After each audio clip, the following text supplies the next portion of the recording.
Hello and welcome to jam cam YouTube channel and पढ़ रहे chemistry app पे आप सभी का एक बार फिर से स्वागत किया जाता है।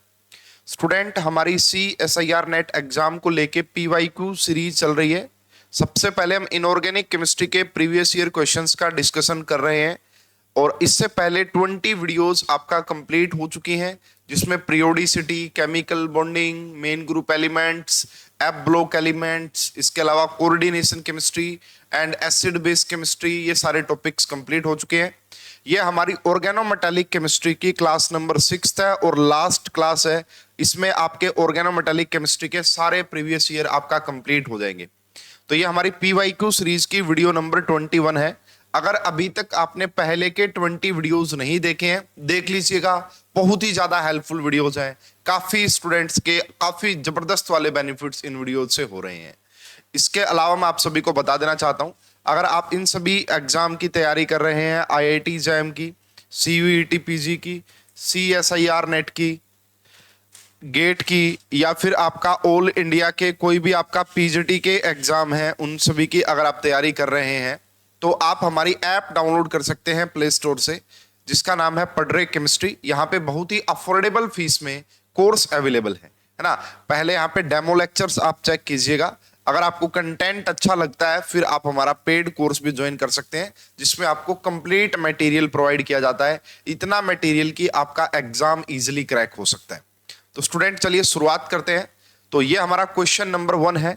देखिए, दिसंबर 2012 की बात अब चल रही है, दिसंबर 2012 की। इससे पहले के ईयर्स के सारे क्वेश्चंस कंप्लीट हो चुके हैं। ये हमारी लास्ट वीडियोज है, सारे कंप्लीट हो जाएंगे। तो सबसे पहला क्वेश्चन देखिएगा, यहाँ पे ये मोलिब्डेनम का आपको एक कॉम्प्लेक्स नजर आ रहा है। आपसे पूछा गया cluster the number of bridging S22 negative, S22 negative bridging वाले कितने होंगे और इस टोटल कंपाउंड का कोऑर्डिनेशन नंबर कितना होगा। स्टूडेंट, ऐसे क्वेश्चन आपने पहले पढ़े हुए होने चाहिए, वरना तो आपको काफी प्रॉब्लम हो सकती है। यहाँ पे आपका 2 मोलिब्डेनम हो जाते हैं और ये जो आप देख पा रहे हैं ना, यहाँ पे S22 नेगेटिव, ये आपका कुछ इस टाइप से नजर आता है आपको। S22 नेगेटिव की अगर आप बात करेंगे, एक नेगेटिव यहां पे होता है और दूसरा आपका नेगेटिव चार्ज यहां पे होता है। This is S22 negative. तो ये देखा गया है, अगर हम यहां पे बात करें, आपने एक S लिया, एक S2 लिया यहां पे, एक S2 आपने यहां पे लिया, S22 नेगेटिव। ये इसको कोऑर्डिनेट करेगा, ये इसको कोऑर्डिनेट करेगा, ये यहां से इसको भी कोऑर्डिनेट करेगा, ये यहां से इसको भी कोऑर्डिनेट करेगा। सेम नीचे वाला अगर आप देखेंगे, ये इस यहां से ये इसको कोऑर्डिनेट करेगा, ये वाला इसको कोऑर्डिनेट करेगा, इसी प्रकार ये वाला भी इसको कोऑर्डिनेट करेगा एंड ये वाला भी इसको कोऑर्डिनेट करेगा। तो यहां पे अगर आपसे पूछा जाए, पहली चीज आपसे पूछी थी कि कितने ब्रीजिंग वाले S2 हैं, तो हम कहेंगे ब्रीजिंग वाले जो S2 नजर आ रहे हैं दैट इज 2। एक ये S22 नेगेटिव ब्रीजिंग के तौर पे काम कर रहा है और एक ये ब्रीजिंग के तौर पे काम कर रहा है। तो यहां पे आप देख सकते हैं कि ये हो गया 2 और ये भी हो गया 2 यहां पे आपका ब्रीजिंग के तौर पे काम कर रहे हैं, इसलिए इन दोनों को हटा दीजिए। अब अगर बात की जाए, यहां पे 6 है S2, है ना, तो 2 ही यूज हुए हैं S2, तो बाकी कहां पे गए। तो बाकी का अगर देखा जाए स्टूडेंट, एक S2 आपका मान लो कोऑर्डिनेशन नंबर बेसिकली 4 होता है। क्या होता है कोऑर्डिनेशन नंबर आपका? 4 होता है, सॉरी 4 नहीं 8 होगा। एक यहां से कोऑर्डिनेट करेगा, एक यहां से कोऑर्डिनेट करेगा। सेम ऐसे ही अगर आप देखेंगे, यहां पे एक यहां से कोऑर्डिनेट करेगा और एक आपका यहां से कोऑर्डिनेट करेगा। ठीक है, तो आप देख सकते हैं 1 2 3 4 5 6 7 8। सेम यहां पे देखिए, अभी कितने हो गए, एक यूनिट, दूसरी यूनिट, तीसरी और फोर्थ यूनिट। इसी प्रकार अगर आप यहां पे देखते हैं, इस S और इस S को, एक यहां से कोऑर्डिनेट, एक यहां से कोऑर्डिनेट, इसी प्रकार एक S और एक S, एक यहां से कोऑर्डिनेट करेगा और एक आपका यहां से कोऑर्डिनेट करेगा। अगर आप इसको देखते हैं, टोटल मोलिब्डेनम का यहां पे जो कोऑर्डिनेशन नंबर होगा दैट इज 8 होगा और यहां पे 2 S2 ऐसे हैं जो कि ब्रिजिंग लिगेंड के तौर पे काम करते हैं। ये इसका आंसर आप तभी बता पाएंगे जब आपने इस टाइप का क्वेश्चन पहले पढ़ रखा है, वरना फिर आपको प्रॉब्लम हो जाएगी। ए इज द करेक्ट आंसर। इस क्वेश्चन का जो सही आंसर आना था दैट इज ए। ठीक है स्टूडेंट, ये हमारा फर्स्ट क्वेश्चन था। क्वेश्चन नंबर 2 बड़ा ही इजी है, अगर आप ध्यान से देखेंगे। The substitution of eta5CP group with nitric oxide, nitric oxide NO को बोला जाता है NO। ये कह रहे हैं कि इनमें से किस कंपाउंड में हम Cp को NO से रिप्लेस कर सकते हैं। स्टूडेंट अगर देखा जाए, मैं एक बार किसी भी ऑप्शन की बात कर लेता हूं। फॉर एग्जांपल मैं ऑप्शन नंबर ए की बात कर लेता हूं। आयरन के जो वैलेंस इलेक्ट्रॉन होते हैं दैट इज 8 और 2 सीपी का मतलब 10, ये 18 इलेक्ट्रॉन स्पीसीज है। अगर आप यहां से एक सीपी को हटा के एक एनओ को लेके आए, मान लीजिए आपने यहां पे क्या किया, एक आपका एटा 5 सीपी ही आपने रखा, ठीक है, दूसरा आपने एक सीपी को हटाया और उसकी जगह एनओ रख दिया और एक आपका एफई। अब इसके पास जो इलेक्ट्रॉन हुए ना 8, और इसकी आप मान लीजिए कि ये NO पॉजिटिव की फॉर्म में है, तो 3 हो गया इलेक्ट्रॉन काउंट और ये हो गया 5। अगर आप इसको देखोगे ये 16 इलेक्ट्रॉन स्पीसीज बन गया। तो ये 18 से 16 में क्यों जाएगा, 18 से 16 में नहीं जाएगा, तो यहां पे आसानी से पॉसिबल नहीं है। वहीं पे अगर आप ऑप्शन नंबर सी को देखते हैं स्टूडेंट, सी को, जो कि इस क्वेश्चन का करेक्ट आंसर भी है, यहां पे देखिएगा निकल के पास 10 वैलेंस इलेक्ट्रॉन होते हैं और 2 सीपी का मतलब 10 हो गए, यानी कि इस सिस्टम के पास 20 इलेक्ट्रॉन सिस्टम है ये। अगर आपने यहां पे क्या किया, इस कॉम्प्लेक्स में से आपने एटा 5 सीपी को माइनस कर दिया और साथ में उसके जगह आपने एनओ को ऐड कर दिया, तो देखिएगा ये जो कॉम्प्लेक्स पहले 20 इलेक्ट्रॉन सिस्टम था, अनस्टेबल था, है ना, 18 इलेक्ट्रॉन रूल को फॉलो नहीं कर रहा था। जैसे ही आप क्या करेंगे, एक सीपी को एनओ से रिप्लेस करेंगे, ये वाला कॉम्प्लेक्स, ये वाला कंपाउंड आपका 18 इलेक्ट्रॉन रूल को फॉलो करने लग जाएगा। तो ये एटा 5 सीपी हो गया, ये आपका एनओ हो गया और ये आपका एनआई हो गया। अब आप इलेक्ट्रॉन काउंट देख लीजिए, इसके पास 10 हो गए, इसके पास 3 हो गए और सीपी के पास 5 हो गए, तो कुल मिला के आपका ये 18 इलेक्ट्रॉन स्पीसीज बन गया। अगर आप बाकी सब में देखेंगे वहां पे इतनी अच्छी कोई पॉसिबिलिटी नजर नहीं आ रही है। सी इज द करेक्ट आंसर। आपसे पूछा गया था एटा 5 सीपी ग्रुप को हमने नाइट्रिक एसिड के साथ कहां पे इजीली सब्स्टिट्यूशन हो जाएगा, इजीएस्ट कहां पे होगा, तो हम कहेंगे सी में होगा, क्योंकि सी वाला जो है ना वो 18 इलेक्ट्रॉन रूल को फॉलो नहीं कर रहा है। जैसे ही आप एक सीपी को हटाएंगे उसकी जगह एनओ लगाएंगे, वो वाला कॉम्प्लेक्स 18 इलेक्ट्रॉन रूल को फॉलो करने लग जाएगा, इसीलिए वो इजीली सब्स्टिट्यूट होना पसंद करेगा। Question number 3 is very simple question. Fischer carbyne जो आपको पढ़ाई जाती है उसी से रिलेट करना है। कहा गया ये जो मॉलिक्यूल आपको दिख रहा है ये 18 इलेक्ट्रॉन रूल को फॉलो करे, तो बताइए कि क्या मेटल हम यहां पे रखें। देखिए स्टूडेंट, अगर मैं बात करता हूं यहां पे 5 CO लगे हुए मतलब 10 इलेक्ट्रॉन, और ये 2 इलेक्ट्रॉन के साथ आपका जुड़ा हुआ कार्बन, तो इसके हमने M के मैं मान लेता हूं M, और प्लस में इसके हो गए 2 इलेक्ट्रॉन। अब मुझे ऐसी मेटल चाहिए जिसके वैलेंस इलेक्ट्रॉन 6 हो। अब मुझे ऐसी मेटल चाहिए जिसके वैलेंस इलेक्ट्रॉन 6 हो, और 6 वैलेंस इलेक्ट्रॉन एक आपका होते हैं क्रोमियम का। क्रोमियम के जो इलेक्ट्रॉनिक कॉन्फ़िगरेशन है आर्गन 3d5 एंड 4s1। आप सभी को पता है s वालों को भी वैलेंस इलेक्ट्रॉन में काउंट किया जाता है। तो यहां पे कितने वैलेंस इलेक्ट्रॉन हो गए, 6। एक तो क्रोमियम यहां पे सेट बैठेगा, जैसे ही क्रोमियम यहां पे आता है तो ये वाला कंपाउंड आपका 18 इलेक्ट्रॉन रूल को ओबे करने लग जाएगा। तो यहां पे क्रोमियम यहां पे भी नजर आ रहा है और क्रोमियम यहां पे भी नजर आ रहा है। मोलिब्डेनम भी आ सकता है आंसर में, मोलिब्डेनम भी आ सकता है, ठीक है। बट दूसरा ऑप्शन देखिए, वेनेडियम के पास तो 5 ही वैलेंस इलेक्ट्रॉन होते हैं। अगर आपने यहाँ पे 5 रखा तो 17 इलेक्ट्रॉन सिस्टम बनेगा, इसका मतलब इसको हटा देते हैं, ये नहीं पॉसिबल होगा। यहाँ पे देखिए वेनेडियम आ गया, इसका मतलब इसको हटा देते हैं, ये पॉसिबल नहीं होगा। यहाँ पे वेनेडियम आ गया, इसका मतलब इसको हटा देते हैं, ये पॉसिबल नहीं होगा। इस क्वेश्चन का करेक्ट आंसर आएगा ऑप्शन नंबर फर्स्ट। जो क्रोमियम होता है उसके पास 6 वैलेंस इलेक्ट्रॉन होते हैं। Re अगर अकेला होता, ओनली न्यूट्रल होता, वो Mn वाली फैमिली में आता है, मैग्नीज के नीचे आता है Re, अगर वो न्यूट्रल होता तो 7 इलेक्ट्रॉन होते, बट इस पे पॉजिटिव चार्ज है, इसका मतलब 6 इलेक्ट्रॉन है, तो ये भी आपका यहाँ पे एज अ मेटल के तौर पे वर्क कर सकता है। तो इस क्वेश्चन का जो करेक्ट आंसर आएगा that is option number first. इस क्वेश्चन का जो करेक्ट आंसर आएगा that is option number first. Question number 4 को देखिएगा, इससे पहले भी मैं इस पैटर्न के क्वेश्चंस आपको करवा चुका हूं, वेरी इजी है ना। यहां पे आपको एक ऑर्डर ध्यान रखना है, उस ऑर्डर को मैं बार बार आपको बता चुका हूं।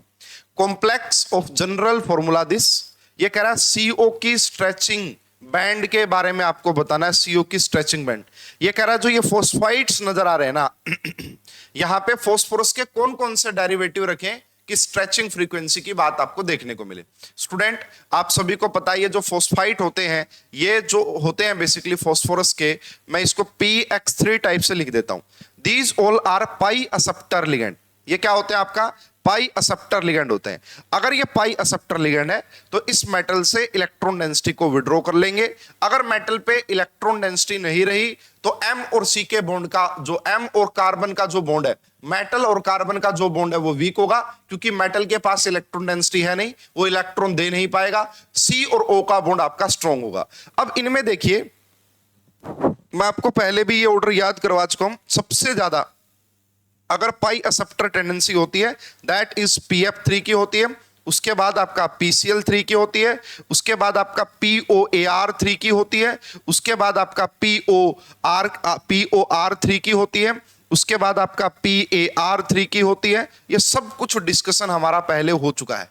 तो यहां पे देखिए, अगर आपने यहां पे फॉस्फाइट में PF3 लगाया तो ये स्ट्रॉन्गेस्ट पाई एक्सेप्टर लिगेंड है, तो यहां पे CO स्ट्रेचिंग फ्रीक्वेंसी हाईएस्ट होगी। यहां पे CO स्ट्रेचिंग फ्रीक्वेंसी हाईएस्ट होगी। और अगर इन सारी वैल्यूज में देखोगे, ये 2090 है, ये 2040 है, ये 1977 है, ये 1945 है। हाईएस्ट वैल्यू ए का फर्स्ट के साथ ही पेयर बनेगा, ए का फर्स्ट के साथ ही पेयर बनेगा। इसका मतलब इस क्वेश्चन का करेक्ट आंसर आएगा ऑप्शन नंबर फर्स्ट। PF3 के बाद नंबर आता है PCl3 का, इसलिए सेकंड हाईएस्ट वैल्यू होगी। उसके बाद देखो यहाँ पे PAR2 है, लेकिन एक क्लोरीन भी है, इसके बाद तीसरा नंबर इसका आ गया। और सबसे कम CO स्ट्रेचिंग फ्रीक्वेंसी होगी PME3 के केस में 1945। इसका मतलब इस क्वेश्चन का करेक्ट आंसर आना था ऑप्शन नंबर फर्स्ट। इस क्वेश्चन का करेक्ट आंसर आना था option number first. Very simple question student, पता नहीं कितने क्वेश्चन में करवा चुका हूं इस टाइप के। स्ट्रक्चर ऑफ द कार्बोरेन, इस कार्बोरेन की स्ट्रक्चर क्या होगी? मैंने आपको ये बात बताया, कार्बन को आप BH का आइसोलोबल मान के लिख सकते हैं, BH का आइसोलोबल, ठीक है। तो यहां पे आप क्या कीजिए, BH का ट्वाइस कर दीजिए, ये आपका B4 हो गया, B4 हो गया, H आपका 8 हो गया। इसी को अगर आप देखते हैं तो B आपका 6 हो गया और H आपका 10 हो गया। इसी को अगर आप देखते हैं आपका, तो ये B 6 हो गया, H 6 हो गया एंड 4 नेगेटिव। इसी को बोला जाता है BnHn4 नेगेटिव। और जब भी आपका BnHn4 नेगेटिव होता है तो दैट इज नीडोबोरेन। वो क्या होता है भाई? आपका नीडोबोरेन होता है। Option number B is the correct answer. Option number B is the correct answer. Question number 6 को ध्यान से देखिएगा। Consider the following statement about it's room temperature spectral data. ये वाला जो कॉम्प्लेक्स आपको दिख रहा है, इसके बारे में आपको कमेंट करना है। सबसे पहली चीज जो नोटिस करने वाली है, मैं IR पॉइंट ऑफ व्यू से बात करूंगा स्टूडेंट। देखिए, इसके अंदर जो है ना, सिर्फ अगर देखा जाए, इसके अंदर आपका CS पॉइंट ग्रुप प्रेजेंट होता है, CS पॉइंट ग्रुप, है ना। आपको ये चीजें मैंने पढ़ाई है लेक्चर्स के दौरान, अगर आपको ध्यान है तो यहाँ पे भाई CS पॉइंट ग्रुप प्रेजेंट होता है। तो देखो, जहां पे भी आपका CS पॉइंट ग्रुप प्रेजेंट होता है ना, तो जितने CO होते हैं उतने ही IR बैंड्स आपको देखने को मिलते हैं। जितने CO होते हैं उतने ही आपको IR बैंड्स देखने को मिलते हैं। अगर कहो तो मैं थोड़ा सा रेफरेंस भी देता चलूं आपको कि ये चीज आपको कहां एक्सप्लेन की गई थी। देखिएगा यहाँ पे, ये चीज आपको यहाँ एक्सप्लेन की गई थी। देखिएगा, एक बार मैं आ रहा हूं इस पे। देखो, मैंने आपको ये बात बताई थी, ऐसे कॉम्प्लेक्स जहां पे CS, CN, C2V ये वाले जो पॉइंट ग्रुप होते हैं, है ना। COS का मतलब होता है जहां सिर्फ एक प्लेन प्रेजेंट होता है। CN का मतलब जहां पे सिर्फ एक्सिस ऑफ सिमेट्री होती है। तो जो बैंड्स आते हैं वो जितने CO होते हैं उतने ही बैंड्स आते हैं। यही वाला एग्जांपल मैंने लिया था यहाँ पे, और मैंने बताया कि यहाँ पे भाई आपको आप देख सकते हैं कि CS पॉइंट ग्रुप है तो 2 CO तो 2 ही बैंड आपको देखने को मिलेंगे। सारी चीजें आपका एक्सप्लेन की जा चुकी है काफी अच्छे वे से। तो यहां पे ये बोल रहा है CO has CO stretching band at this and this. इसका मतलब देखो, इसका मतलब क्या पता लग रहा है कि 2 बैंड आएंगे। इसका मतलब D को हटा दो, यहां पे ओनली 1 बैंड की बात हो रही है स्टूडेंट। इसका अपना अलग बैंड आएगा और इसका अपना अलग बैंड आएगा, और दोनों टर्मिनल CO है, इसलिए वैल्यू आपका 1950 और 1860 के करीब आ रही है ना। टर्मिनल कार्बोनिल को रिप्रेजेंट करता है। मतलब C is the correct answer. D होगा नहीं इसलिए इसको हटा दो, D होगा नहीं इसलिए इसको हटा दो। अब हमें यह कंफर्म हो गया कि C तो होगा ही होगा। अब देखो A और B, उसमें आपको NMR का डाटा देखना है। अब ये आपसे कहा गया है कि 1H NMR has singlets at this and this. क्या आपको सिंगलेट्स देखने को मिलेंगे? स्टूडेंट देखिए, ये जो 5 प्रोटॉन नजर आ रहे हैं, 1, उसके बाद ये वाला 2, उसके बाद ये वाला 3, उसके बाद ये वाला 4 और उसके बाद ये वाला 5। इनसे नेक्स्ट क्या मेटल, और मेटल के ऊपर कोई भी क्या नहीं लगा हुआ, मेटल के ऊपर कोई भी क्या नहीं लगा हुआ, प्रोटॉन या फिर कोई भी एनएमआर एक्टिव न्यूक्लियाई नहीं लगा हुआ, तो ये पांचों के पांचों जो प्रोटॉन आप देख पा रहे हैं स्टूडेंट, ये आपका सिंगलेट टाइप के होंगे, ये आपका सिंगलेट टाइप के होंगे और इनकी जो केमिकल शिफ्ट की वैल्यू होगी वो आपका 5.48 होगी, 5.48 ppm होगी। मल्टीप्लेट आपको देखने को नहीं मिलेगा, सिंगलेट आपको देखने को मिलेंगे। सेम यहाँ पे आप जो ये 6 प्रोटॉन देखोगे इनका भी आपको सिंगलेट्स ही देखने को मिलेगा, है ना। तो इस हिसाब से अगर आप देखेंगे इस क्वेश्चन का करेक्ट आंसर आना था A and C is the correct answer. क्या आएगा student? A and C is the correct answer, है ना। क्वेश्चन नंबर 7 को ध्यान से देखिएगा। आपसे बोला गया है कि आपके पास ये क्लस्टर है, ये 18 इलेक्ट्रॉन रूल को फॉलो कर रहा है। सबसे पहले आपको मेटल मेटल बॉन्ड निकालने हैं और उसके बाद आपको बताना कि ब्रीजिंग लिगेंड कौन सा होगा। स्टूडेंट मैंने आपको काफी अच्छे से बताया हुआ है, 18 इंटू में n minus total valence electron और इसको डिवाइड कर देना 2 से। ऐसे कॉम्प्लेक्सेस, ऐसे कॉम्प्लेक्स जो 18 इलेक्ट्रॉन रूल को ओबे करते हैं, अगर वहां पे आपको मेटल मेटल बॉन्ड देखना तो इस तरीके से देखा जा सकता है। तो यहाँ पे वैलेंस इलेक्ट्रॉन निकाल लेते हैं, 9 की मल्टीप्लाई 3 से करोगे, है ना, तो 27 आ जाएगा। और देखना अब इसको ध्यान से देखना, CH4 होता तो इसका 0 इलेक्ट्रॉन काउंट मान के चलते हैं। CH3 आने का मतलब 1 नेगेटिव, इसलिए 1 इलेक्ट्रॉन काउंट हो जाता है। CH2 2 नेगेटिव आने का मतलब 2 इलेक्ट्रॉन काउंट हो जाता है। अगर आपके पास CH आ गया, इसका मतलब इसके ऊपर 3 नेगेटिव है। अगर इसके ऊपर 3 नेगेटिव है तो इसका इलेक्ट्रॉन काउंट भी 3 होगा, इसका इलेक्ट्रॉन काउंट भी 3 होगा। तो 27 इसका हो गया था, 27 आपका 3 CO कोबाल्ट का हो गया था, प्लस में 3 CH का हो जाएगा और 18 आपका हो जाएगा किसका? 9 CO का। तो कितना? 48 आ गया। कितना? 48। यहां पे देखिएगा 18 की मल्टीप्लाई करो 3 से, क्योंकि 3 कोबाल्ट है यहां पे, माइनस में 48 करो और इसको डिवाइड कर दो 2 से। अगर आप देखेंगे 6 बचेगा ऊपर, नीचे बचेगा 2। इसको जब आप डिवाइड करते हैं तो number of metal metal bond कितने आ जाएंगे? 3। Number of metal metal bond कितने आ जाएंगे? 3। तो यहां आपको 0 दिख रहे हैं इसलिए इसको हटा दीजिए, यहां आपको 6 दिख रहे हैं इसलिए इसको हटा दीजिए। अब आपसे ये पूछा गया है कि यहां पे कौन सा ligand as a bridging ligand के तौर पे काम करेगा। तो 3 ये हो गया, 3 ये हो गया, ठीक है स्टूडेंट। अगर आप इस कॉम्प्लेक्स की स्ट्रक्चर देखेंगे तो आप इसको देख पाएंगे। देखिए यहां पे आपका 1 कोबाल्ट हो गया, मैंने आपको बताया कि 3 मेटल मेटल के बॉन्ड है, 1 कोबाल्ट आपका यहां हो गया और 1 कोबाल्ट आपका यहां हो गया और ये इस तरीके से अटैच होते हैं। अब तीनों के ऊपर 1-1 3-3 CO को लगा दीजिए, 1 उसके बाद 2 उसके बाद 3, इसी प्रकार 1 उसके बाद 2 उसके बाद 3, ठीक है।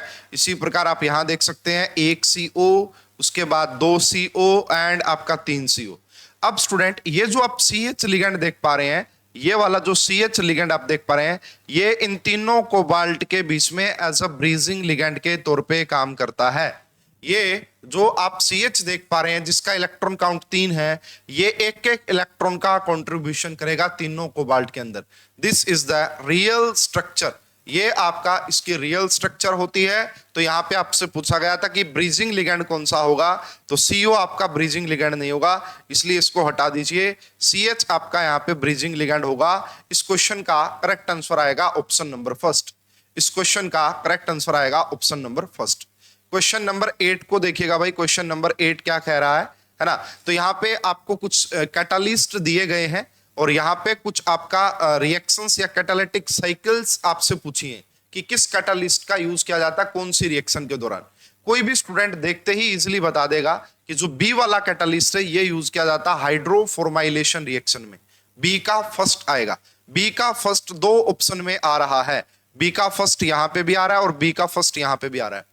अगर आपने एक चीज देखियो, कार्बन कार्बन कपलिंग रिएक्शन, वहां पे हम प्लेटिनम मेटल का यूज करते हैं, तो that is related for hack coupling. Hack coupling है ना, जितनी भी आपका कार्बन कार्बन कपलिंग रिएक्शन होती है, सुजुकी स्टील, सोनागास हीरा, है ना, एंड इन सभी में आपका प्लेटिनम मेटल का यूज किया जाता है। तो हैक कपलिंग के अंदर भी इसी का यूज किया जाएगा। तो C का 4 आएगा, C का 4 यहां पे भी है और C का 4 यहां पे भी है। अब हमारे पास ऑब्जेक्शन बच गया बिनैप एंड ये वाला कैटलिस्ट। स्टूडेंट इसका जो यूज किया जाता है, इसको ऑर्गेनिक केमिस्ट्री में पढ़ाया जाता है भाई, स्पेशली इसको ऑर्गेनिक केमिस्ट्री में पढ़ाया जाता है और मैंने रिएजेंट में इसको एक्सप्लेन भी किया है। तो इसका यूज किया जाता है एसिमेट्रिक हाइड्रोजिनेशन के लिए, इसका यूज किया जाता है, ए का यूज किया जाता है एसिमेट्रिक हाइड्रोजिनेशन के लिए, ठीक है। और ये वाला जो कैटलिस्ट आप देख पा रहे हैं, इसका यूज किया जाता है आपका एसिमेट्रिक हाइड्रोजन ट्रांसफर के लिए, एसिमेट्रिक हाइड्रोजन ट्रांसफर के लिए। इस क्वेश्चन का जो करेक्ट आंसर आना था that is option number first, है ना। इस क्वेश्चन का जो करेक्ट आंसर आना था that is option number first. Hope कि आप सभी को अच्छे से समझ में आ गया होगा। क्वेश्चन नंबर 9 को देखिएगा भाई। Question number 9 is very easy question है। इनमें से कौन सा compound not undergo oxidative addition by methyl iodide. Student जो 16 इलेक्ट्रॉन स्पीसीज होते हैं ना, वही ऑक्सीडेटिव एडिशन रिएक्शन शो करते हैं।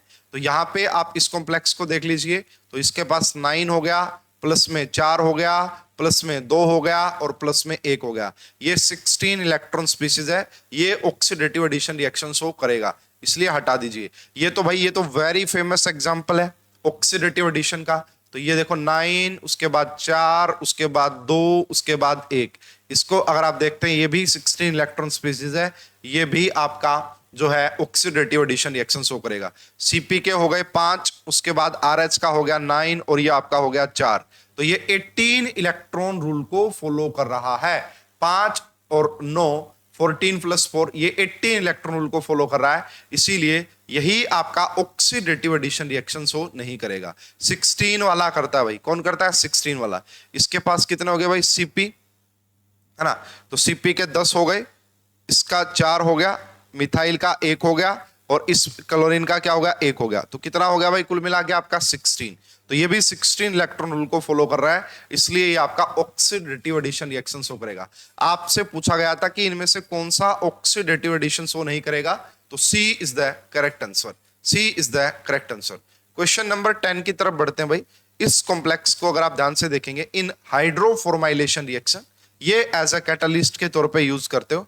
अगर आप एक्सेस में PpH3 ऐड करेंगे तो बताइए क्या होगा। स्टूडेंट यहां पे आप इस चीज को ध्यान से देखिए कि RH के ऊपर आपका ये आपका PpH3 हो गया, ये आपका PpH3 हो गया, ये आपका PpH3 हो गया, ठीक है। तो 3 यहाँ पे PpH3 लगे हुए हैं, एक आपका यहाँ पे CO लगा हुआ है और एक आपका यहाँ पे H नेगेटिव लगा हुआ है। अब देखो इस कॉम्प्लेक्स को अगर आप ध्यान से देखेंगे तो इसके पास 9 हो गए, 9 और 6 आपका 3 PpH3 के हो गए, 2 आपका इसके हो गए। ये 18 इलेक्ट्रॉन रूल को फॉलो कर रहा है। अगर आप इसको देखेंगे, इस कॉम्प्लेक्स को अगर आप देख रहे हैं तो ये 18 इलेक्ट्रॉन रूल को फॉलो कर रहा है।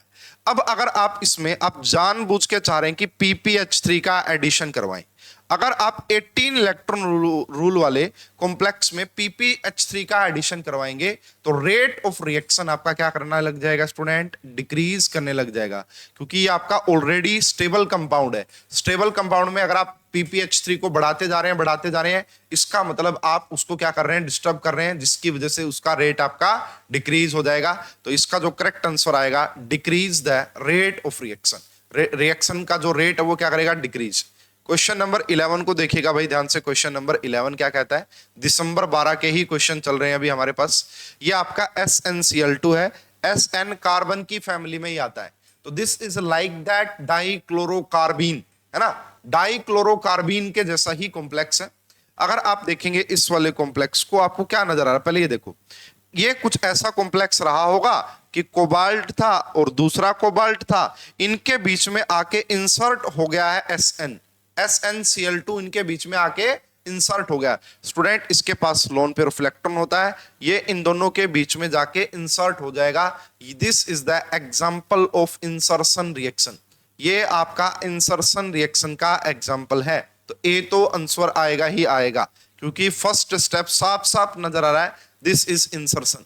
अगर आप सेकंड स्टेप की बात करेंगे तो यहां पे आप ये देख पा रहे हैं कि टिन के ऊपर आपका क्या लगा हुआ है?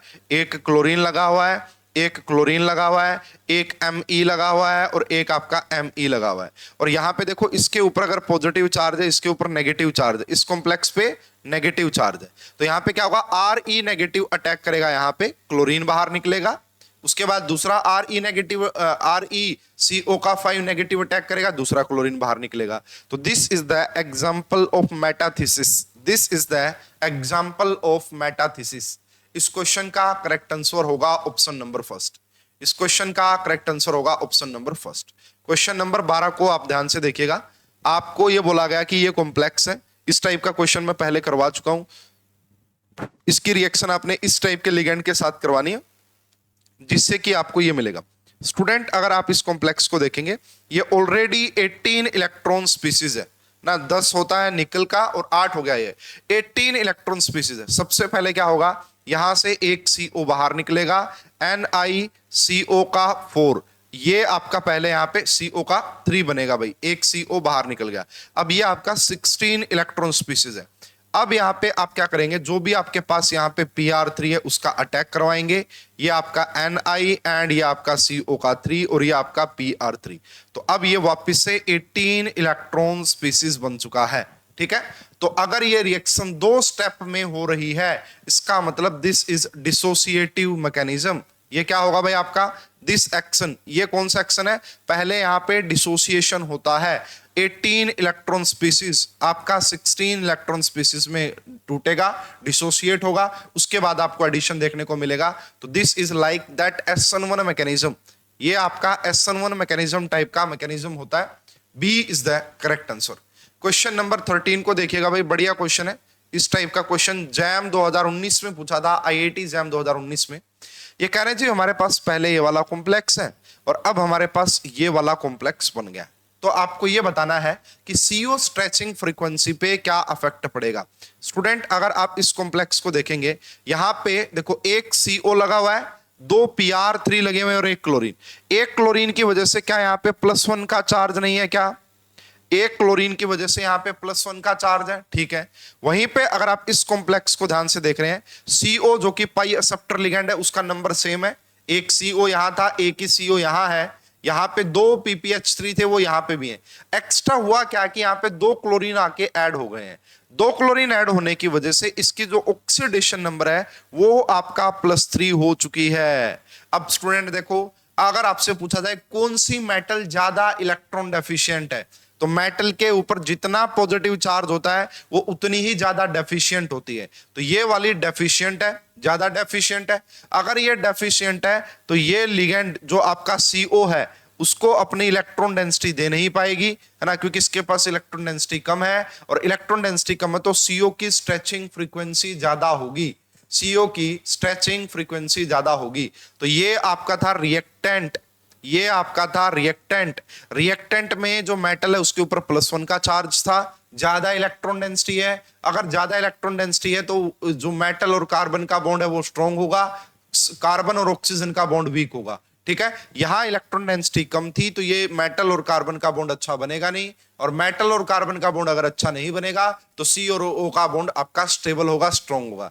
इसीलिए आपका जो CO स्ट्रेचिंग फ्रीक्वेंसी प्रोडक्ट की जो होगी वो ज्यादा होगी CO stretching frequency of reactant. Reactant वाली CO स्ट्रेचिंग फ्रीक्वेंसी से आपका वो आपका रिएक्टेंट वाली आपका कम होगी। रीजन यहाँ पे ऑक्सीडेशन स्टेट का है, रीजन यहाँ पे आपका ऑक्सीडेशन स्टेट का है। A is the correct answer, है ना, A is the correct answer. Question number 14 को ध्यान से देखिएगा। The nucleophile attack on olefin under mild condition, है ना। देखिए भाई, ओल्फिन इलेक्ट्रोफाइल के तौर पे भी काम कर सकते हैं, न्यूक्लियोफाइल के तौर पे भी काम कर सकते हैं। तो जो न्यूक्लियोफिलिक अटैक होता है उसके पीछे रीजन क्या होता है, required activation by coordination to metals. अगर आप चाहते हैं कि वो भाई आपका न्यूक्लियोफिलिक अटैक किस तरीके से, देखो अगर आपके पास मान लेते हैं कि ये कार्बन कार्बन का डबल बॉन्ड है, तो ये आपका क्या करता है, सिग्मा बॉन्ड के थ्रू अपने डोनेशन दे देता है, सिग्मा बॉन्ड के थ्रू अपने डोनेशन दे देगा। अगर ये मेटल से लिंक हो चुका है तो अब आपका इसके ऊपर ये एज ए इलेक्ट्रोफाइल के तौर पे काम करने लग जाता है। इसका जो एंटी बॉन्डिंग पाई स्टार होता है वहां पे अब ये इलेक्ट्रॉन एक्सेप्ट करेगा। तो ये चीज तभी ज्यादा अच्छे से पॉसिबल हो पाती है जब ये किसी मेटल के साथ कोऑर्डिनेटेड हो जाता है ना। तो ये न्यूक्लियोफिलिक अटैक जो है on olefins under mild condition, ये क्या करता है, requires activation by coordination to metal. तो है ना, D is the correct answer. क्या आएगा भाई आपका, D is the correct answer. Question number 15 की बात करने हैं। आपसे पूछा गया कि इनमें से कौन सा क्लस्टर एराकानो टाइप का होगा। मैं ऑलरेडी आपको समझा चुका हूं, मैं आपको प्रैक्टिस भी करवा देता हूं अगेन। सबसे पहले आपको क्या करना है, टोटल वैलेंस इलेक्ट्रॉन काउंट कर लेने हैं। फेरस Fe वाली कैटेगरी में आता है सॉरी, 8 वैलेंस इलेक्ट्रॉन 5 की मल्टीप्लाई की और प्लस में 32, तो ये आपका 72 आ गया। तो फार्मूला क्या होता था, 72 लीजिए माइनस में 12 इंटू एन, यहाँ पे 5 नजर आ रहा है और इसको डिवाइड कर दीजिए 2 से, तो ये आपका आ गया 6। और यहाँ पे n की वैल्यू क्या है, मेटल की वैल्यू क्या है 5, तो n+1 बना ये तो, और n+1 अगर आपका बना दिस इज क्लोजो, तो पहले वाला तो आपका क्लोजो बनेगा, पहले वाला तो आपका क्लोजो बनेगा। आपसे पूछा गया कि एराकानो टाइप का होना चाहिए, इसको आप ध्यान से देखिएगा भाई। अगेन ये आपका 24 बन गया और ये भी आपका 24 बन गया। 48 में से माइनस कीजिए 12 की मल्टीप्लाई 3 से, क्योंकि यहाँ पे नंबर ऑफ मेटल 3 है, इसको डिवाइड कर दीजिए 2 से। तो अगर आप देखेंगे ये आपका आएगा 4, यहाँ पे n की वैल्यू है 3, कितना आएगा 4 आएगा क्या भाई, 36 12 6 आएगा भाई, सॉरी ये मैंने गलती से लिखा है यहाँ पे। ये 48 है, 48 में से 36 आएगा 12 को डिवाइड करोगे 2 से 6 आएगा, और यहाँ पे n की वैल्यू 3 है, इसका मतलब ये बन गया आपका n+3। अगर n+1 होता तो क्लोजो, n+2 होता तो एराकानो, सॉरी नीडो, n+2 नीडो और n+3 इज योर एराकानो। तो आपसे पूछा था कि एराकानो टाइप का क्लस्टर कौन सा है, तो हम कहेंगे option number B is the type of arachno type of cluster, है ना, बी का एराकानो टाइप का क्लस्टर आएगा। क्वेश्चन नंबर 16 की बात करते हैं। In carbonyl resonance C13 NMR spectrum of this shows a triplet at -65 degree Celsius owing due to the presence of। यहां पे देखिए ट्रिपलेट कैसे आपको मिल सकता है, ये बात आपको बतानी है। स्टूडेंट देखिए यहाँ पे बात क्या हो रही है, RH आपने लेना है, RH ठीक है। CO यहाँ पे आपको R का भी क्या हो जाएगा, देखो इस कॉम्प्लेक्स को आप ऐसे लिख सकते हैं, RH का 3, CO का 3 लिख सकते हैं, एंड आपका CP का भी आप क्या लिख सकते हैं 3। अब आपसे ये बोला गया है कि भाई आपका ट्रिपलेट होना चाहिए, जो कार्बन है ना C13 की बात चल रही है, वो ट्रिपलेट टाइप का होना चाहिए। तो कैसे पॉसिबल हो सकता है, देखिए स्टूडेंट, अगर मैं बात करता हूं, मेरे पास ये एक आपका RH है, और एक मेरे पास ये आपका CO है, एक मेरे पास ये CO है, और एक मेरे पास ये CO है। अगर मेरे पास ये कंडीशन होती तो मैं कार्बोनिल वाले कार्बन की बात करता, यहां पे सिर्फ NMR एक्टिव एक ही RH है। इसका मतलब क्या हुआ, n+1 है ना, मल्टीप्लिसिटी कैसे देखते हैं n+1, तो इस अकॉर्डिंग तो ये डबलेट है, इस हिसाब से तो ये डबलेट है, क्योंकि इस CO को अगर आप देखेंगे इससे आगे एक ही मेटल है। अगर ध्यान से देखिएगा, अब यहाँ पे RH लिया मैंने और एक और RH लिया मैंने, यहाँ पे बीच में मैंने CO को एज ए ब्रिजिंग लिगेंड के तौर पे यूज किया, तो यहाँ पे जो आप ये देखेंगे, ये वाला जो CO देखेंगे, इसको अगर आपको देखा जाए, this is also NMR active nuclei, this is also NMR active nuclei, और आप करेंगे n+2 है ना, n+2 का मतलब क्या होगा यहाँ पे 3, दैट इज ट्रिपलेट। इससे ये बात पता लग गई स्टूडेंट हमें, इससे ये बात पता लग गई कि यहाँ पे जो लिगेंड होगा ना, वो 2 RH के बीच में ब्रिज का काम कर रहा होगा। तो CP तो ब्रिज का काम कर नहीं सकता, CP तो ब्रिज का काम कर नहीं सकता, हटाओ। टर्मिनल CO का मतलब तो बात ही नहीं बनेगी, डबलेट आ जाएगा। अब एक तो है μ2 का मतलब है 2 मेटल्स के बीच में, और एक है μ3। अगर μ3 होता तो क्वाड्रेट देखने को मिलता, है ना, n+1 के कंसेप्ट से अगर आप जाते, n+1 के कंसेप्ट से अगर आप जाते, यहाँ पे n+1 वाला कंसेप्ट यूज कीजिए, तो 3+1 करते 4, दैट इज क्वाड्रेट आपके पास आता। बट यहाँ पे आपसे वर्ड यूज किया गया कि ट्रिपलेट आ रहा है, इसका मतलब ये है कि यहाँ पे जो कार्बोनिल होगा वो 2 RH मेटल्स के बीच में आपको देखने को मिलेगा, जिससे कि C13 में आपको ट्रिपलेट देखने को मिलेगा। B is the correct answer, B is the correct answer. Question number 17 की बात करते हैं। The metal complex that has triplet as well as doublet in its P31 NMR spectrum. Student already इसके बारे में हमारा डिस्कशन हो चुका है। अगर मैं आपको बताऊं, यहाँ पे सबसे पहले देखिए, अगर आप ट्रांस ले रहे हैं, IR आपने लिया, यहाँ पे आपने क्लोरीन लिया, यहाँ पे आपने एक PPH3 को यहाँ पे रखा, एक PPH3 को आपने यहाँ पे रखा, और एक आपको क्या नजर आ रहा है, यहाँ पे CO नजर आ रहा है। देखिए अगर मैं इसकी बात करता हूं, इसको क्लोरीन और ये दिख रहा है, इन दोनों का एक ही सिग्नल आएगा, इन दोनों का आपका एक ही सिग्नल आएगा। तो यहां पे अगर एक ही सिग्नल है तो triplet as well as doublet का कोई मीनिंग बनता ही नहीं। यहां पे सिर्फ आपको एक ही सिग्नल देखने को मिलेगा फास्फोरस का, इसलिए इसको हटा दीजिए। फेशियल फॉर्म जो होती है उसको कुछ इस तरीके से बनाया जाता है आपको समझाने के लिए, और ये मैं ऑलरेडी एक्सप्लेन कर चुका हूं भाई लेक्चर्स में, पहले वाले लेक्चर्स में। अगर आपके पास फेशियल है तो वहां पे आपको एक ही सिग्नल देखने को मिलता है फास्फोरस का। ये जो फास्फोरस है, ये जो फास्फोरस है, ये जो फास्फोरस है, ये जो फास्फोरस है, इनका केमिकल इन्वायरमेंट एक जैसा होता है ना। ये मैं फेशियल वाली फॉर्म की बात कर रहा हूं, इनका केमिकल इन्वायरमेंट एक जैसा होता है। तो यहां पे भी आपको P31 का एक ही सिग्नल देखने को मिलता है। ये आपका टेट्राहेड्रल हो गया, इनका भी एक ही सिग्नल देखने को मिलेगा।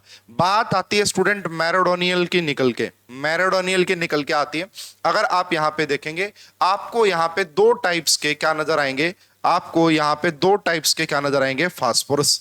एक यार PPH3, एक आपने यहां पे रख दिया PPH3, एक आपने यहां पे रख दिया PPH3। अब ध्यान से देख लीजिएगा भाई मेरी बात को, एक यहां पे क्या आ गया क्लोरीन, एक यहां पे क्या आ गया क्लोरीन, एक यहां पे आ गया क्लोरीन।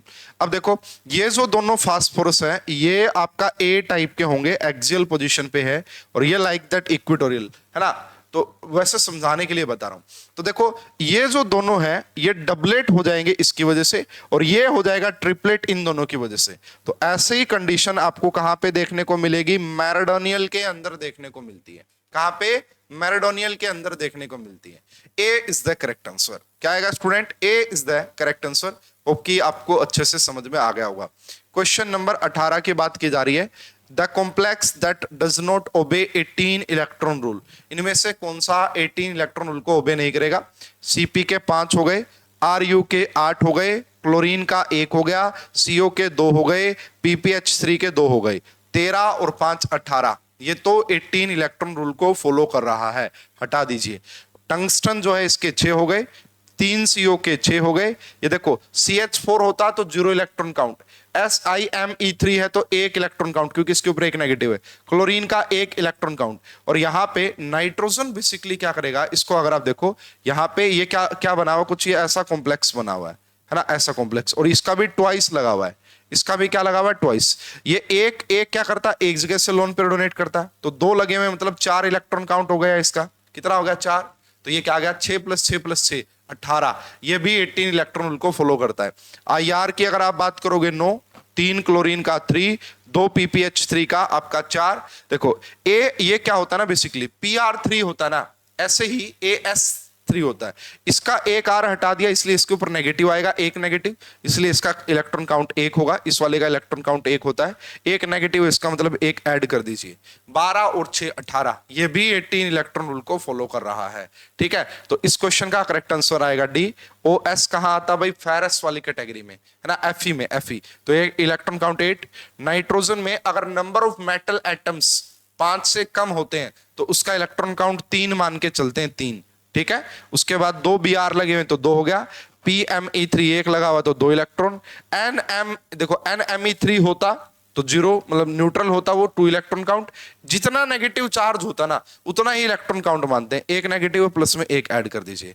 11 और 4 15 और 2 17, ये 17 इलेक्ट्रॉन सिस्टम है ना, ये आपका 17 इलेक्ट्रॉन सिस्टम है।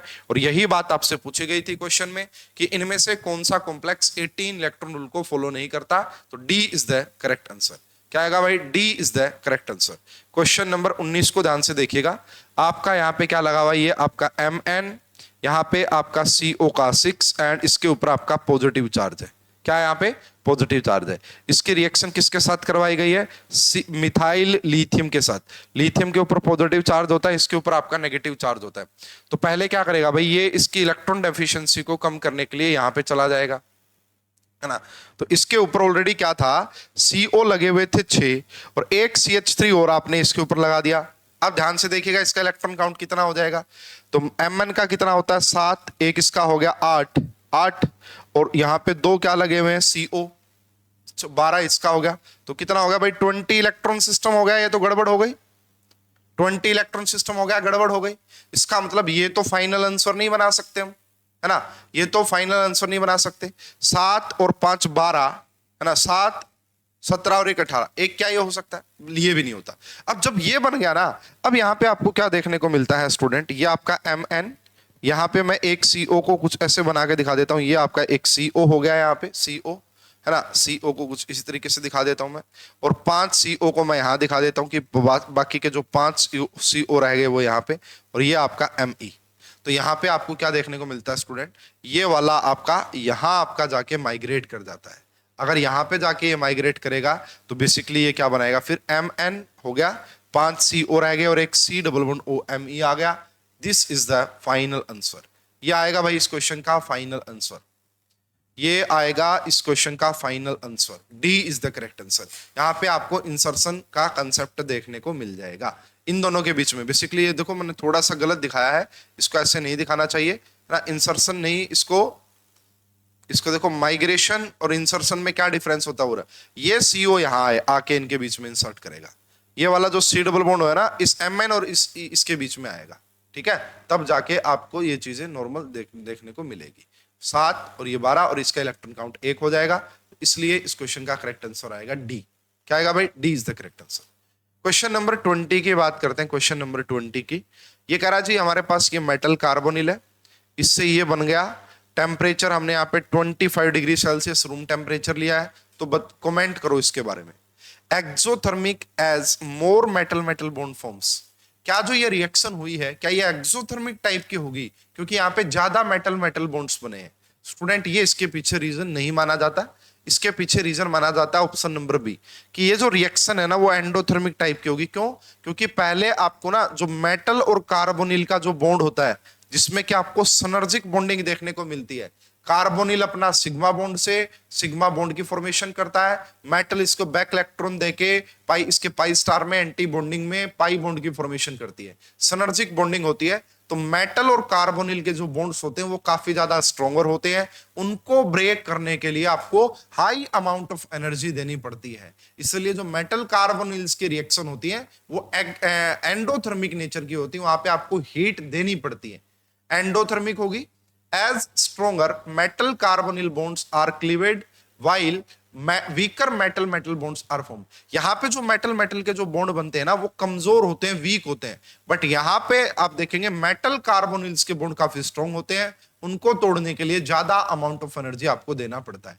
एंट्रोपी का यहाँ पे कोई यूज नहीं था, थर्मोडायनेमिकली अनफेवरेबल की भी यहाँ कोई आपका कंसेप्ट नहीं होता। B is the correct answer. क्या आएगा? B is the correct answer.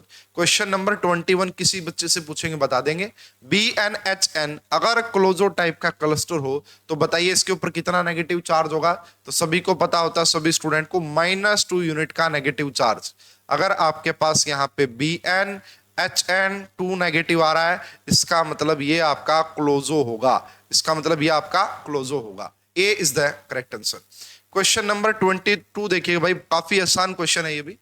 आपसे पूछ रहा है कि यहाँ पे ये वाला 18 इलेक्ट्रॉन रूल को फॉलो करे तो बताइए यहाँ पे मेटल क्या हो, एक्स क्या हो, जेड क्या हो। सबसे पहले ऑप्शन ट्राई कर लीजिए। आपने यहाँ पे Ti पुट किया तो 4 वैलेंस इलेक्ट्रॉन हो गए, 6x पुट किया 12 हो गए, और एक -1 जेड की जगह 1 पुट किया -1 का मतलब 1, कितने हुए? 17 इलेक्ट्रॉन। तो इसलिए इसको हटा दो, यहाँ पे तो 17 इलेक्ट्रॉन हो रहे हैं। वेनेडियम के पास 5 है, 5 और 12 हो गए 6 CO के, और एक नेगेटिव की वजह से एक 18 आ गया। कितना आ गया? 18। B is the correct answer. क्या आएगा student? B is the correct answer. बाकी आप ट्राई करके देख लीजिएगा, मिलेगा नहीं कोई आपको। वेनेडियम के पास 5 इलेक्ट्रॉन है, एक्स की वैल्यू जब आप 6 पुट करोगे 12 हो जाएगा, जेड की जगह जब आप 1 पुट करोगे -1 का मतलब एक में एक ऐड कर दीजिए, तो B is the correct answer. B is the correct answer. Question number 23 को देखिएगा। The stable cyclopentadiene complex of beryllium. देखिए जो बेरिलियम है बेसिकली ये आपका मेन ग्रुप एलिमेंट का कॉम्प्लेक्स होता है। अगर आप सभी को पता है मेन ग्रुप एलिमेंट्स वाले ऑक्टेट रूल को फॉलो करते हैं। ऑक्टेट थ्योरी के अकॉर्डिंग अगर मेन ग्रुप एलिमेंट के कंपाउंड में जो मेटल है उसके पास, या जो सेंट्रल एटम अगर उसके पास आपका 8 इलेक्ट्रॉन हो जाते तो वो स्टेबल। बेरिलियम की बात अगर आप करोगे, इसके पास 2 वैलेंस इलेक्ट्रॉन होते हैं, एक आपका ये Cp का eta1 का हो गया और 5 आपका इसके हो गए, तो कितने हो गए? 8 इलेक्ट्रॉन। इसका मतलब ये आपका ऑक्टेट रूल को फॉलो करता है, तो ये आपका स्टेबल कॉम्प्लेक्स होगा। यहां पे कितने होते हैं? 2 और यहाँ पे कितने होते हैं आपका 2 की मल्टीप्लाई 2 से 4, ये 6 इलेक्ट्रॉन आ जाते, इसलिए हटाओ। यहाँ पे 2 और 2 4 और 3 7 आ जाते, तो D is the correct answer. क्या है स्टूडेंट? डी, क्योंकि ये ऑक्टेट रूल को फॉलो कर रहा है। क्वेश्चन नंबर 24, अगर आपको याद है स्टूडेंट, जून 2023 वाला क्वेश्चन, उसी से काफी हद तक ये रिलेट कर रहा है। जून 2023 FeCO5 की रिएक्शन आपने बेस के साथ करवाई, ए कॉम्प्लेक्स बनेगा, और जब आपने उसकी रिएक्शन करवाई MnO2 के साथ तो बी मिलेगा। तो बताइए ए और बी क्या होंगे? स्टूडेंट ऑलरेडी इसके बारे में हमारा डिस्कशन हो चुका है। जून 2023 ऑर्गेनोमेटालिक केमिस्ट्री की पहली वीडियो देख लीजिएगा। ये आपका 18 इलेक्ट्रॉन रूल को फॉलो करता है। जैसे ही आप इसकी रिएक्शन बेस के साथ करवाते हैं तो यहाँ पे आपको देखने को मिलता है FeCO4 हो जाते हैं, और यहाँ पे आपका H आता है और इसके ऊपर नेगेटिव चार्ज लग जाता है। क्या लग जाएगा? इसके ऊपर नेगेटिव चार्ज। ये वाला कॉम्प्लेक्स यहाँ पे बनता है ए, ठीक है? ये यहाँ पे भी बन रहा है और ये आपका यहाँ पे भी बन रहा है। इसका मतलब ना तो ये करेक्ट आंसर होगा और ना ही आपका ये करेक्ट आंसर होगा। अब ये जो बना है, अगर आप इसका ऑक्सीडेशन करते हैं MnO2 के प्रेजेंस में, Fe2O3 बनने का कोई मीनिंग नहीं होता। यहाँ पे आपको ये वाला मेटल कार्बोनिल्स बनता हुआ दिखाई देगा। इसलिए इस क्वेश्चन का करेक्ट आंसर होगा ऑप्शन नंबर फर्स्ट। इसलिए इस क्वेश्चन का करेक्ट आंसर होगा option number first. Question number 25 पे आ गए हैं। आपसे बोला गया मेटल मेटल बॉन्ड्स बताइए, इसमें और इसमें कितने होंगे? तो Cp 2 Cp हो जाएंगे तो 10 इलेक्ट्रॉन हो गए, Fe 2 हो जाएंगे तो 8 और 16 हो गए, CO 2 हो जाएंगे तो 4 हो गए, NO को 3 मान के चलिए तो 6 हो जाएंगे। कितने? 6 हो जाएंगे। एक का इलेक्ट्रॉन काउंट 3, तो कितना हो गया भाई आपका? ये हो गया 36। फार्मूला क्या होता था? 18 इंटू में n, तो 36 माइनस 36 डिवाइड करोगे 2 से तो क्या आ जाएगा? 0। तो इसमें जो मेटल मेटल बॉन्ड होंगे दैट इज 0। इसमें जो मेटल मेटल बॉन्ड होंगे दैट इज 0। इसको हटा दो, इसको हटा दो, इसको हटा दो। हमारा क्वेश्चन का करेक्ट आंसर आ गया ऑप्शन नंबर डी। हमारा क्वेश्चन का करेक्ट आंसर आ गया ऑप्शन नंबर डी। अगर मैं इसकी बात करता हूं, 2 Cp 10 हो गए, मोलिब्डेनियम है तो 12 हो गए, और यहाँ पे आपका 6 12 कितना आ गया? ये आपका 24 ना 34, कितना आ गया? 34। 18 इंटू में 2 करोगे, इसको डिवाइड करोगे, इसको यहां से डिवाइड करोगे, तो 2 को जब 2 से डिवाइड करोगे तो यहाँ पे जो मेटल मेटल बॉन्ड आ जाएंगे दैट इज 1। क्या आएंगे भाई? 1। इसलिए इस क्वेश्चन का करेक्ट आंसर आएगा ऑप्शन नंबर डी। इस क्वेश्चन का करेक्ट आंसर क्या था? Option number D. Question number 26 की बात करते हैं। In trans this CO stretching frequency बतानी है। अगर लिगेंड यहाँ पे आपका पिरिडीन, स्टूडेंट आप सभी को पता है कि ये जो तीनों लिगेंड है ना, ये सिग्मा डोनर टाइप के लिगेंड होते हैं, और सिग्मा डोनर की जो एबिलिटी होती है वो सबसे ज्यादा होगी NMe3 की, उसके बाद होगा आपका NH3 की, और पिरिडीन की सिग्मा डोनर टेंडेंसी सबसे कम होती है। रीजन क्योंकि यहाँ पे sp2 हाइब्रिडाइज नाइट्रोजन होता है। क्या होता है? sp2 hybridise more electronegative nitrogen होता है। ये सिग्मा डोनर टेंडेंसी है। स्टूडेंट देखिएगा, अगर आपका मेटल के साथ ऐसे लिगेंड लगे हुए जो इसको इलेक्ट्रॉन डेंसिटी दे रहे हैं, तो मेटल के ऊपर इलेक्ट्रॉन डेंसिटी बढ़ जाएगी। अगर मेटल के ऊपर इलेक्ट्रॉन डेंसिटी बढ़ गई तो आपका जो ये वाला जो बॉन्ड है, यानी कि MC बॉन्ड, जितनी ज्यादा मेटल के ऊपर इलेक्ट्रॉन डेंसिटी बढ़ेगी उतना मेटल और कार्बन का बॉन्ड स्ट्रॉन्ग होगा, उतना कार्बन और ऑक्सीजन का बॉन्ड आपका वीक होगा, है ना? उतना कार्बन और ऑक्सीजन का बॉन्ड आपका वीक होगा। ठीक है? तो यहाँ पे सिग्मा डोनर, ये वाला सबसे अच्छा सिग्मा डोनर लिगेंड है। ये वाला आपका सबसे अच्छा सिग्मा डोनर लिगेंड है। तो यहाँ पे CO स्ट्रेचिंग फ्रीक्वेंसी सबसे कम होगी। NMe3 के केस में सबसे कम, यहाँ पे भी आपका सबसे कम। सबसे ज्यादा होगी पिरिडीन के केस में, सबसे ज्यादा होगी आपका पिरिडीन के केस में। इसलिए इस क्वेश्चन का जो करेक्ट आंसर आना था that is option number first. इस क्वेश्चन का करेक्ट आंसर आना था that is option number first. Okay, next देखिएगा भाई, क्वेश्चन नंबर 27।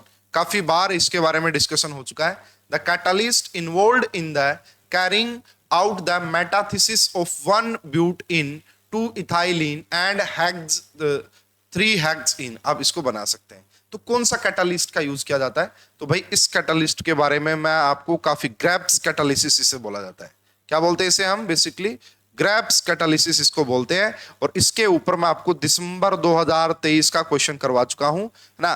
ग्रेब्स कैटालिसिस ये मेटाथिसिस के काम में आता है, रिंग ओपनिंग, रिंग क्लोजिंग, इनके काम में बेसिकली आपको देखने को मिलेगा। ठीक है? A is the correct answer. तो ग्रेब्स कैटालिसिस का यूज यहाँ पे किया जाता है। क्वेश्चन नंबर 28 की बात करते हैं। The greater stability of this compared to this, इस वाले की ग्रेटर स्टेबिलिटी क्यों है एज कंपेयर टू दिस, ऐसा क्यों यहां पे हो रहा है वो आपसे बात की जा रही है। Student this is related to beta hydride elimination. ये आपका हो गया, यहां पे आपका क्या लगा हुआ भाई, CH2 लगा हुआ है ना, CH2 लगा हुआ है। इसके बाद जो ये कार्बन लगा हुआ है इसके पास CH3, CH3 एंड CH3, तो ये आपका अल्फा और ये आपका बीटा। अगर यहाँ पे बीटा हाइड्रोजन ही नहीं है, देखो इस वाले कॉम्प्लेक्स के पास बीटा हाइड्रोजन प्रेजेंट नहीं है। अगर यहाँ पे बीटा हाइड्रोजन प्रेजेंट नहीं है तो यहाँ बीटा एलिमिनेशन होगा नहीं, मतलब बीटा हाइड्राइड एलिमिनेशन होगा नहीं। तो जहां पे बीटा हाइड्राइड एलिमिनेशन नहीं होता वो वाले कंपाउंड स्टेबल होते हैं, वो उन कंपाउंड की स्टेबिलिटी देखने को मिलेगी। जबकि अगर आप बी ऑप्शन की बात करेंगे, बी ऑप्शन में आपसे क्या बोला गया है कि यहाँ पे आपका हो गया CH2, इसके बाद हो गया आपका CH, यहाँ पे क्या हो गया आपका CH, यहाँ पे आपका CH3 और ये आपका CH3, तो ये आपका अल्फा हो गया और ये आपका बीटा। ठीक है, यहाँ पे बीटा हाइड्राइड प्रेजेंट है तो यहाँ पे आपको बीटा हाइड्राइड एलिमिनेशन देखने को मिलेगा, है ना, जिसकी वजह से ये वाला कॉम्प्लेक्स आपका लेस स्टेबल है। क्या हाइपर कॉन्जुगेशन का कोई रोल होता है? बिल्कुल भी नहीं आपका, है ना। इस पैटर्न के क्वेश्चन शायद पहले भी करवाए होंगे और आते हैं भाई एग्जाम्स में, गेट में भी पूछे जा चुके हैं ऐसे क्वेश्चन, है ना। तो सारा रोल क्या है यहाँ पे, ऑप्शन नंबर बी का है। Beta hydride elimination is not possible in the complex a complex में बीटा हाइड्राइड एलिमिनेशन पॉसिबल नहीं है, क्योंकि वहां पे बीटा हाइड्रोजन ही प्रेजेंट नहीं है। क्वेश्चन नंबर 29 की बात करेंगे भाई। एक कंपाउंड है जिसका मॉलिक्यूलर फॉर्मूला ये है, एक सिग्नल आ रहा है 2.5 पे, एक आ रहा है 5 पे, 1 HNMR में, दो सिग्नल आ रहे हैं।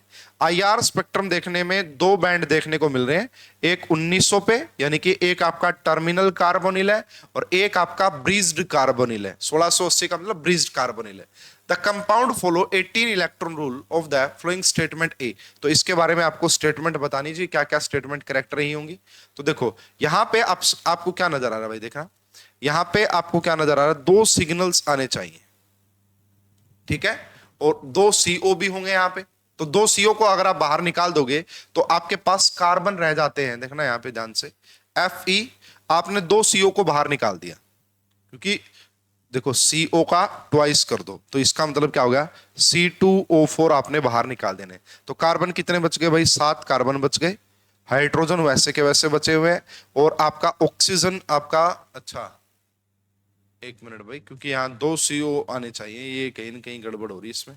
अच्छा 2 CO आ रहे हैं तो कोई बात नहीं, टू ही तो आएगा भाई, ये देखो जरा क्या आएगा आपका, ये 2 आएगा, ठीक है ना, C2O2। तो यहाँ पे क्या बच गया भाई आपका 8, और यहाँ पे आपका 2 ऑक्सीजन वहां एक ऑक्सीजन, ये बचा। अब इसमें से एक बात ये कि Cp भी है, Cp क्या होता है, C5H5, इसमें से अगर आप वो भी माइनस करेंगे तो क्या बचेगा, देखो तो यहाँ पे बच जाएगा C5 करा तो ये बचा, और यहाँ पे ये बचा, और एक आपका ऑक्सीजन बचा। इसको अब हम क्या बोल सकते हैं, क्या इसको ऐसा बोला जा सकता है CH2 CH3, ऐसा तो नहीं बोला जा सकता क्योंकि हमारे पास 5 तो है ही नहीं, है ना, हमारे पास आपका 5 तो है नहीं, 2 कार्बन है 3 हाइड्रोजन है, ये रहा। चलो देख लेते हैं, कोई बात नहीं। तो इनमें से कह रहा है जी क्या क्या बातें सही लग रही है। एक बात, ये बात कंफर्म हुई ना, it has a terminal CO, ये बात पक्का है क्योंकि यहाँ पे 1900 पे आपको क्या दिख रहा है, यहाँ पे बैंड दिख रहा है, तो जो कि फ्री CO को रिप्रेजेंट करता है। बी पक्का ठीक है, बी पक्का ठीक है, अभी तक जितनी इंफॉर्मेशन मिली है, तो बी तो यहाँ पे भी है और बी तो यहाँ पे भी है, इसका मतलब ये तो होगा नहीं, इसका मतलब ये तो होगा नहीं, तो सी इनकरेक्ट है।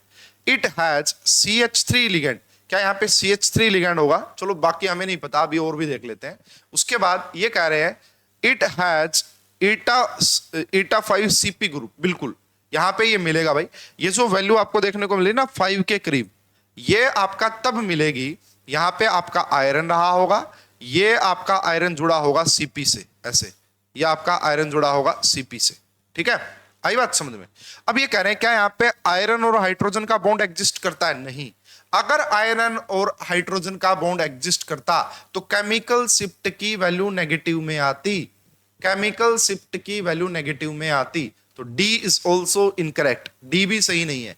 मैंने आपको बताया हुआ है अगर कोई मेटल के साथ हाइड्रोजन लगा हुआ है, डायरेक्टली अटैच है, तो वहां पे केमिकल शिफ्ट की वैल्यू नेगेटिव होती है, इसलिए इसको भी हटा दीजिए।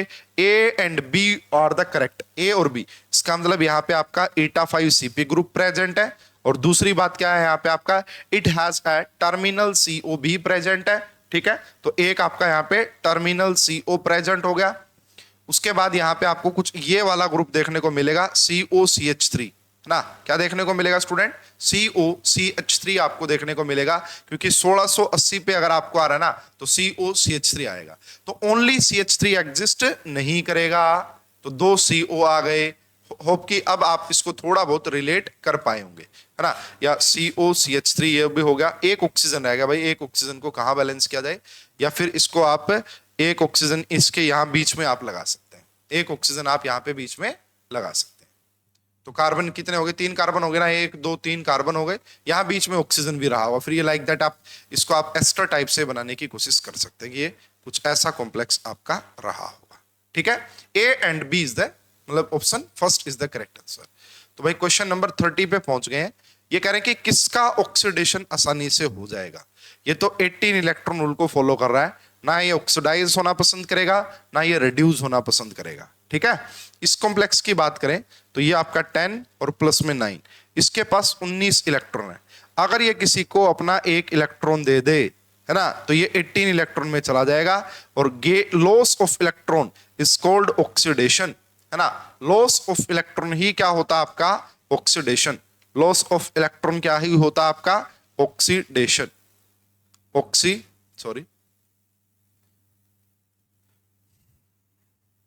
तो ये हो जाएगा भाई आपका ऑक्सीडेशन, ठीक है। तो यहां पे देखिए जो बी वाला कॉम्प्लेक्स है उसका ऑक्सीडेशन इजीली पॉसिबल हो जाएगा, क्योंकि वो 19 से 18 इलेक्ट्रॉन स्पीसीज बन जाएगा, जो कि आपका स्टेबल कॉम्प्लेक्स बनेगा। B is the correct answer. Question number 31 की बात की जा रही है। We complex in which organic ligand is having only sigma bond with metal, सिर्फ सिग्मा बॉन्ड हो। देखो ये तो आपका भाई जिस सोल्ट है, यहाँ तो कार्बन ये मेटल ओल्फिन बॉन्ड है, यहाँ तो पक्का आपको क्या देखने को मिलेगा, पाई बॉन्ड, क्योंकि मेटल उसको अपनी जो मेटल के अंदर जो डी इलेक्ट्रॉन वो वापस देगी इसके पाई स्टार में, इसलिए इसको तो हटा दो।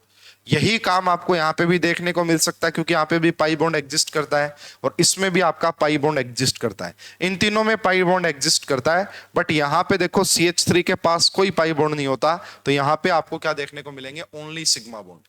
ए is the correct answer, A is the correct answer. Question number 32 देखिएगा, आपसे बोला गया है oxidative addition and reductive elimination step are favoured. Oxidative addition वहां पे देखने को मिलती है जहां पे मेटल के ऊपर ज्यादा इलेक्ट्रॉन डेंसिटी हो, जहां पे मेटल के ऊपर ज्यादा इलेक्ट्रॉन डेंसिटी हो। और रिडक्टिव एलिमिनेशन वहां पे देखने को मिलती है जहां मेटल के पास इलेक्ट्रॉन डेफिशिएंसी हो, है ना। तो क्या करेक्ट आंसर आ जाएगा, option number D, electron rich and electron deficient metal centre. Oxidative addition में जो आपका मेटल होता है ना वो अडेंडा पे अटैक करता है, और रिडक्टिव एलिमिनेशन में क्या होता है, वो इलेक्ट्रॉन डेंसिटी देते हैं मेटल को। पूरा मैकेनिज्म एक्सप्लेन किया भाई कोर्स में काफी डिटेल में। अगर आपको कंसेप्ट क्लियर नहीं है, आप अच्छे से पहले कंसेप्ट सीखना चाहते हैं कि ये सारे प्रीवियस ईयर अपने आप ही सोल्व हो जाएं, तो उसके लिए आपको कोर्स ज्वाइन करना पड़ेगा। ये तो जस्ट रिवीजन पर्पज से हैं, ये आपकी हेल्प कर सकते हैं लास्ट टाइम पे एग्जाम में। अगर आपने सिलेबस पढ़ा है तो ये रिवीजन पर्पज से आपकी काफी हेल्प करेंगे। अगर चीजें सीखनी है स्टेप वाइज डिटेल मैनर में, तो उसके लिए आपको कोर्स ज्वाइन करना पड़ेगा। और काफी पढ़ रहे केमिस्ट्री ऐप पे काफी शानदार कोर्स मैंने डिजाइन किया हुआ है। क्वेश्चन नंबर 33 देखिएगा, अभी थोड़ी सी देर पहले ही इस बारे में हमारा डिस्कशन हुआ था, इस टाइप के कॉम्प्लेक्स के बारे में। Identify the order of this increasing stability of the flowing organometallic compound. तो देखो सबसे ज्यादा स्टेबल होगा ये वाला कॉम्प्लेक्स, क्योंकि यहाँ पे बीटा हाइड्रोजन प्रेजेंट नहीं है ना, इसमें बीटा हाइड्रोजन प्रेजेंट नहीं है, तो सबसे स्टेबल होगा ये बीटा हाइड्रोजन अवेलेबल नहीं है, तो जहां पे बीटा हाइड्राइड एलिमिनेशन नहीं होगा वो स्टेबल। उसके बाद ये देखा गया है, अगर आप इसको ध्यान से देखते हैं थोड़ा सा, तो यहाँ पे तो भाई भर के क्या है, आइसोप्रोपाइल के अंदर तो क्या है, बीटा हाइड्रोजन है, यहाँ पे भी है और आपका यहाँ पे भी है। बट इस वाले कॉम्प्लेक्स की स्टेबिलिटी ज्यादा होती है ना। सॉरी, यहाँ पे कहा है भाई, इसके पास भी नहीं है, देखो ध्यान से, इसके पास कोई भी बीटा हाइड्रोजन नहीं है। Me अकेला ही तो लगा हुआ मेटल के साथ, बीटा पोजीशन पे कार्बन ही नहीं है, तो ये भी इसके पास कोई बीटा हाइड्रोजन नहीं है, इसलिए this order is the correct answer. जहां पे बीटा हाइड्रोजन नहीं होगा वो स्टेबल कंपाउंड होंगे इस टाइप के क्वेश्चंस में। क्वेश्चन नंबर 34 की बात करते हैं। यहां पे आपसे बोला गया 8 कोऑर्डिनेटेड आरयू सेंटर हाइड्रोजन के बारे में आपको कमेंट करना है। स्टूडेंट अगर आप इस कॉम्प्लेक्स को देखेंगे, यहाँ पे जो दोनों के दोनों हाइड्रोजन होते हैं वो आपका एज ए ब्रीजिंग पोजीशन, दो आरयू के बीच में ब्रीजिंग पोजीशन के तौर पे काम करते हैं। ऐसे ऐसे कंपाउंड्स के लिए, ऐसे क्वेश्चंस के लिए आपको इस क्लस्टर की स्ट्रक्चर पता होनी चाहिए। तो यहाँ पे जो दोनों हाइड्रोजन होंगे वो both bridging between two RU centre, जो ये दो आरयू सेंटर होंगे उनके बीच में आपका ब्रिजिंग के तौर पे काम कर रहे होंगे। सी इज द करेक्ट आंसर। ये हमारा लास्ट क्वेश्चन है भाई ऑर्गेनोमेटालिक केमिस्ट्री का, और मैंने ऑलमोस्ट सारे प्रीवियस ईयर आपको करवा दिए नेट के ऑर्गेनोमेटालिक केमिस्ट्री के। इन हाइड्रोफॉर्माइलेशन रिएक्शन, ये वाला जो इंटरमीडिएट बनता है ना, तो ये बताइए क्या होगा। Form an acyl intermediate this, है ना। तो भाई क्या करता है, ये आपका फॉर्म एन असाइल इंटरमीडिएट बनाता है, ये वाला अब जो इंटरमीडिएट देख रहे हैं। इसके बाद पूरा कैटालिटिक साइकिल को एक्सप्लेन किया गया है मैंने हाइड्रोफॉर्माइलेशन रिएक्शन का, और बहुत सारे डिटेल कंसेप्ट मैंने सारे कोर्स में आपको बताए हैं। भाई हमारे ऑर्गेनोमेटालिक केमिस्ट्री के प्रीवियस ईयर भी कंप्लीट हो गए हैं। होप कि आपको काफी मजा आ रहा होगा। अब इनऑर्गेनिक केमिस्ट्री में हमारा बायो इनऑर्गेनिक केमिस्ट्री का टॉपिक रह गया है, बायो इनऑर्गेनिक, और उसके बाद इनऑर्गेनिक स्पेक्ट्रोस्कोपी। बायो इनऑर्गेनिक की मोस्टली या तो एक ही क्लास लगेगी, एक ही क्लास में मैं कंप्लीट करवा दूंगा, या ज्यादा से ज्यादा 2 क्लासेस हो सकती हैं। उसके बाद एक क्लास में ईपीआर इनऑर्गेनिक स्पेक्ट्रोस्कोपी में ईपीआर पढ़ेंगे, और एक में आपका मोसबर स्पेक्ट्रोस्कोपी पढ़ेंगे, है ना। और उसके बाद आपका ये कंप्लीट हो जाएगा इनऑर्गेनिक केमिस्ट्री के प्रीवियस ईयर। एनालिटिकल की देखते हैं, अगर कुछ ज्यादा क्वेश्चंस आते नहीं है और उनमें कुछ कंसेप्ट भी नहीं होते हैं तो मैं ज्यादा कुछ एक्सप्लेन कर नहीं पाऊंगा, है ना। फिर भी अगर मुझे नीड लगी तो मैं करवा दूंगा, वरना फिर आप अपने हिसाब से कर सकते हैं। अगर आप इतनी इनऑर्गेनिक केमिस्ट्री के ये सारे प्रीवियस ईयर कर लेते हैं तो आप काफी अच्छा करने वाले हैं इनऑर्गेनिक केमिस्ट्री में। जैसे ही हमारी इनऑर्गेनिक केमिस्ट्री होगी फिर हम ऑर्गेनिक केमिस्ट्री के प्रीवियस ईयर को भी स्टार्ट करेंगे। स्टूडेंट आप भाई वीडियोस को ज्यादा से ज्यादा शेयर कीजिए, लाइक कीजिए, कमेंट कीजिए, जो भी आप कर सकते हैं जिससे कि मुझे सपोर्ट मिले, है ना, ताकि मैं भी मोटिवेटेड फील करूं कि हाँ, स्टार्टिंग में बच्चों के कमेंट्स आते थे वीडियोस पे, लेकिन आजकल कमेंट्स नहीं आ रहे हैं। स्टूडेंट थोड़ा सा आपके सपोर्ट की नीड रहेगी। आप बताइए, फीडबैक दीजिए, क्या लग रहा है, सीरीज कंप्लीट हम कर रहे हैं, है ना। तो आप जुड़े रहिए, कमेंट करते रहिए, लाइक करते रहिए, सपोर्ट करते रहिए। आप सभी का बहुत बहुत धन्यवाद। Thank you.